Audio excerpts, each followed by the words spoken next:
Hello ನಮಸ್ತೆ friends, welcome back to my channel. So ಇವತ್ತೊಂದು useful video ಅಂತಲೇ ಹೇಳ್ಬೋದು. ಸ್ವಲ್ಪ ಜನಕ್ಕೆ ಗೊತ್ತಿರುತ್ತೆ ಆ್ಯಂಡ್ ಕೆಲವೊಂದು ಜನಗಳಿಗೆ ಗೊತ್ತಿರಲ್ಲ. ಸೊ ಆ ಕಾರಣಕ್ಕೆ ಇದು ಯೂಸ್ಫುಲ್ ಆಗ್ಬೋದು ಅನ್ನೋ ಕಾರಣಕ್ಕೆ ನಾನು ವಿಡಿಯೋ ಮಾಡ್ತಾ ಇದ್ದೀನಿ ಅಷ್ಟೇ. ಸೊ ಏನು ಅಂತೇಳಿದ್ರೆ ನಿಮ್ಗೆ ಗೊತ್ತಿರ್ಬೋದು, ಈಗ ನಾವು ಮಂಗಲಸೂತ್ರ ಹಾಕ್ಕೋತೀವಿ. ಸೊ ಅದಕ್ಕೆ ಎಷ್ಟೊಂದು ಜನ ಪಂಚಲೋಹದ್ದು ಯೂಸ್ ಮಾಡ್ತಾರೆ ಆ್ಯಂಡ್ ಸ್ವಲ್ಪ ಜನ ಗೋಲ್ಡ್ದೇ ಯೂಸ್ ಮಾಡ್ತಾರೆ. ಬಟ್ ಗೋಲ್ಡ್ ಯೂಸ್ ಮಾಡಬಾರ್ದು ಅಂತ ಹೇಳ್ತಾರೆ.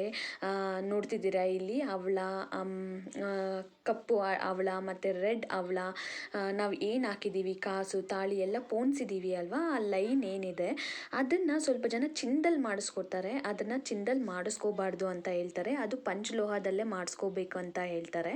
ಸೊ ನಾವು ಪಂಚಲೋಹದಲ್ಲಿ ಮಾಡಿಸ್ಕೊಂಡಿದ್ದೀವಿ ಅನ್ನೋದಾದರೆ ಅದು ಚಿನ್ನನ ತಿಂದಾಕೋ ಚಾನ್ಸಸ್ ಇದೆ. ಸೊ ಆ ಕಾರಣಕ್ಕೆ ನಾವು ನಮ್ಮ ಸೈಡೆಲ್ಲ ಕೊಳಪೆ ಅಂತ ಕರಿತೀವಿ ಇದನ್ನು. ಲೈಕ್ ಬೇರೆಯವರೆಲ್ಲ ಯಾವ ಥರ ಕರೀತಾರೆ ನಂಗೆ ಅಷ್ಟೊಂದು ಐಡಿಯಾ ಇಲ್ಲ, ಬಟ್ ನಾವು ಕೊಳಪೆ ಅಂತ ಕರಿತೀವಿ. ಇವಾಗ ತಾಳಿ ಚೈನ್ದು ಕೊಕ್ಕಿ ಏನಿರುತ್ತೆ, ಆ ಕೊಕ್ಕಿಗೆ ಮತ್ತು ಕಾಸು ತಾಳಿ ಅವಕ್ಕೆ ಎಲ್ಲದಕ್ಕೂ ಒಂದೊಂದು ರೌಂಡನ್ನ ಈ ಕೊಳಪೆ ಹಾಕಿ ಫಿಕ್ಸ್ ಮಾಡ್ತಾರೆ. ಸೊ ಈ ಕೊಳಪೆ ಹಾಕಿ ಫಿಕ್ಸ್ ಮಾಡೋದ್ರಿಂದ ಚಿನ್ನ ಅನ್ನೋದು ತಿನ್ನೋದಿಲ್ಲ. ಈ ಪಂಚಲೋಹ ಅನ್ನೋದು ಏನಿದೆ ಅದು ಚಿನ್ನನ ತಿನ್ನುತ್ತೆ ಅನ್ನೋದು ಒಂದಿದೆ.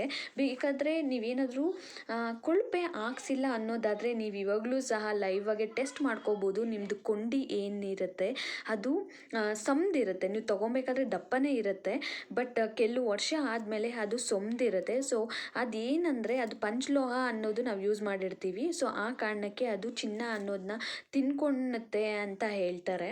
ಸೊ ಆ ಕಾರಣಕ್ಕೆ ನಾವು ಪಂಚಲೋಹ ಏನಾದರೂ ಚಿನ್ನದಲ್ಲಿ ಯೂಸ್ ಮಾಡ್ತಾ ಇದ್ದೀವಿ ಅನ್ನೋದಾದರೆ ಕೊಳಪೆ ಹಾಕ್ಸ್ಬೇಕು ಅಂತ ಹೇಳ್ತಾರೆ. ಸೊ ಆ ಕಾರಣಕ್ಕೆ ನಮ್ಮ ಸೈಡೆಲ್ಲ ನಾವು ಕೊಳಪೆ ಹಾಕ್ಸ್ತೀವಿ. ಇದು ಸೇಟು ಅಂಗಡಿನಲ್ಲೇ ಹಾಕ್ಕೊಡ್ತಾರೆ. ಇಲ್ಲಾಂದರೆ ನಾವು ಸಿಲ್ವರ್ ಐಟಮ್ಸ್ ಎಲ್ಲ ವಾಶ್ ಮಾಡ್ಕೋತೀವಲ್ಲ ಅಲ್ಲೂ ಸಹ ಇದನ್ನು ಹಾಕ್ಕೊಡ್ತಾರೆ. ಸೊ ಉಪಯೋಗ ಆಗತ್ತೆ ಅಂತ ಅನ್ಕೋತೀನಿ. ಸೊ ಅದಕ್ಕೆ ನಾನಿವತ್ತು ಎಷ್ಟೊಂದು ವರ್ಷದಿಂದ ನಾನು ಹಾಕ್ಸಿರ್ಲಿಲ್ಲ. ಸೊ ಅದಕ್ಕೆ ಹಾಕ್ಸೋಣ ಅಂತೇಳ್ಬಿಟ್ಟು ನಾನು ಹಾಕ್ಸ್ತಾ ಇದ್ದೀನಿ. ಹಾಗೆಯೇ ನಾನು ವಿಡಿಯೋ ಮಾಡಿಕೊಂಡೆ. ಸ್ವಲ್ಪ ಉಪಯೋಗ ಆಗತ್ತೆ ಬೇರೆಯವ್ರಿಗೂ ಅನ್ನೋ ಕಾರಣಕ್ಕೆ ಅಷ್ಟೇ.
ಇಷ್ಟ ಆಗಿದ್ದರೆ ಪ್ಲೀಸ್ ಲೈಕ್ ಮಾಡಿ, ಶೇರ್ ಮಾಡಿ, ಕಮೆಂಟ್ ಮಾಡಿ.